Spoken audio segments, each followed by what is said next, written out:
15 सूत्री मांगों को लेकर भारतीय राष्ट्रीय छात्र संगठन एनएसयूआई करेगा 23 जून को विश्वविद्यालय का घेराव।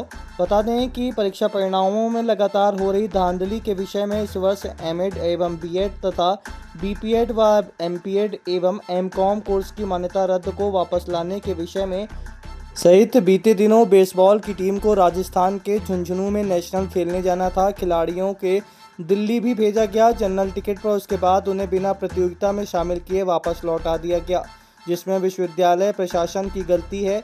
इन्हीं सहित 15 सूत्री मांगों को लेकर विश्वविद्यालय का घेराव एनएसयूआई के द्वारा किया जाएगा, जिसको लेकर आज जिलाध्यक्ष पंकज उपाध्याय ने एक प्रेस वार्ता आयोजित की। उन्होंने अपने मुद्दे रखे। आइए सुनते हैं क्या कहना है उनका। कार्ड दिखवाओ और देखो कि पेपर प्रेजेंट है कि नहीं है। आप भटकाने का काम करते हो छात्र छात्राओं को, वो आए दिन भटकते हैं। इसकी जिम्मेदारी किसकी है? एक हेल्प डेस्क सेंटर की मांग हम लोग कई वर्षों से कर रहे हैं, लेकिन एक हेल्प डेस्क सेंटर नहीं बन पा रहा है यूनिवर्सिटी में। अभी परीक्षा का समय चल रहा है तो हेल्प डेस्क सेंटर बना दिया गया है कि उसके लिए जानकारी दी जाएगी।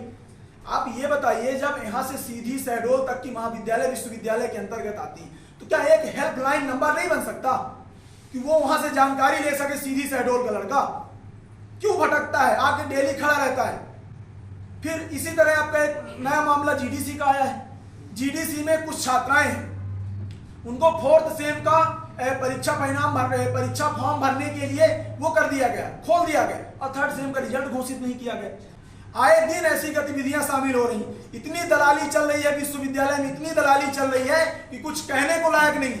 आए दिन वहां परीक्षा परिणाम को लेकर बाबू जो भी वहां के, कोई सीधे मुंह बात नहीं करता है छात्र छात्राओं से। कुलपति महोदय की तो यह स्थिति है कि छात्र मिलने चला जाए तो पहले टीआई साहब को फोन जाता है कि छात्र हमसे मिलने आए। तो छात्रों से कौन सा डर? वो आतंकवादी थोड़ी हैं। आप छात्रों से मिलिए, उन्हीं की समस्याओं के लिए तो आप बैठे हुए हैं। तो उनसे मिलने में इनको किस प्रकार से दिक्कत है? विश्वविद्यालय में हमारे बहुत सारे चड्ढा गैंग बैठी हुई है, मतलब जो विश्वविद्यालय संचालित हो रही है वो आरएसएस के, वहां जो शिक्षक भरे हुए हैं वो आरएसएस के लोग भरे हुए। उनको एनएसयूआई कोई बात करे तो बिल्कुल काम नहीं होना चाहिए।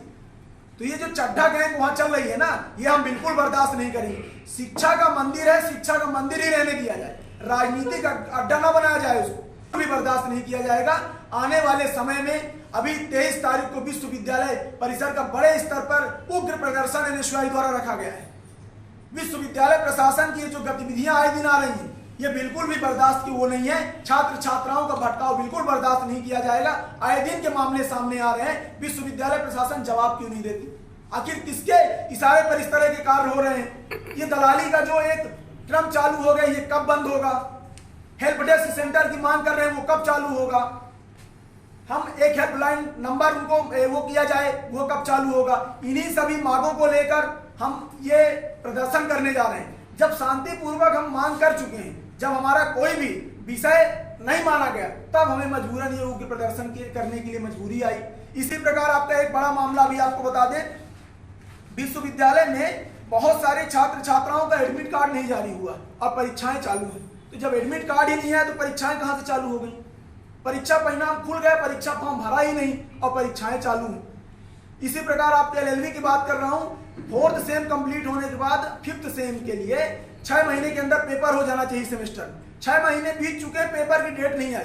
तो छात्रों का तो भविष्य लेट हो रहा है।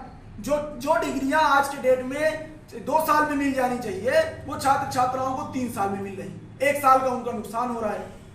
तो विश्वविद्यालय प्रशासन कोई भी बात नहीं करती। अभी आपने देखा है, छात्र छात्राएं खेलने गए थे, खिलाड़ी, उन पर आरोप लगाया जा रहा है बिना परमिशन के चले गए। अरे भैया, जब 17 तारीख तक डेट ही थी उसकी, 17 तारीख 14 तारीख से 17 तारीख तक खेल लिए, तो बिना परमिशन के कैसे चले गए? तो छात्र छात्राओं ने तो अपने पैसे से, वो जर्नल में गए हैं, अपने पैसे से 3100 रुपए की 2 टिकट उन्होंने ली है ऐसी कि जो कोच जिनके साथ भी जाना है वो कोच जाएंगे। लेकिन विश्वविद्यालय प्रशासन इस पर भी कोई कार्रवाई करने को तैयार नहीं है। इस तरह की आए दिन घटनाएं आ रही हैं। अब आपके रीवा शहर में खुल गया है रिजॉर्ट डी विजय विलास, रीवा का सबसे भव्य वेडिंग और इवेंट डेस्टिनेशन। अब रीवा में भी करें डेस्टिनेशन वेडिंग का सपना साकार। The Vijay Vilas hotel and banquets, Rewa का सबसे बड़ा और शाही वेडिंग वेन्यू, जहां हर आयोजन एक यादगार अनुभव बनता है। हमारी विशेषताएं हैं ग्रैंड गोल्डन बैंक्वेट हॉल, सगाई तिलक और पारिवारिक समारोह के लिए भव्य स्थान, आर्किटेक्चर मास्टरपीस और ग्रीन लॉन, शानदार वेडिंग और रिसेप्शन के लिए परफेक्ट लग्जरी रूम और प्रीमियम स्टे, मेहमानों के लिए आरामदायक और शाही अनुभव, विला रेस्ट्रो रीवा का प्रीमियम रेस्टोरेंट बर्थडे पार्टियाँ और फैमिली गेट टुगेदर के लिए बेस्ट वर्ल्ड क्लास कैटरिंग, भारतीय और इंटरनेशनल स्वादों के साथ एक यादगार भोज अनुभव।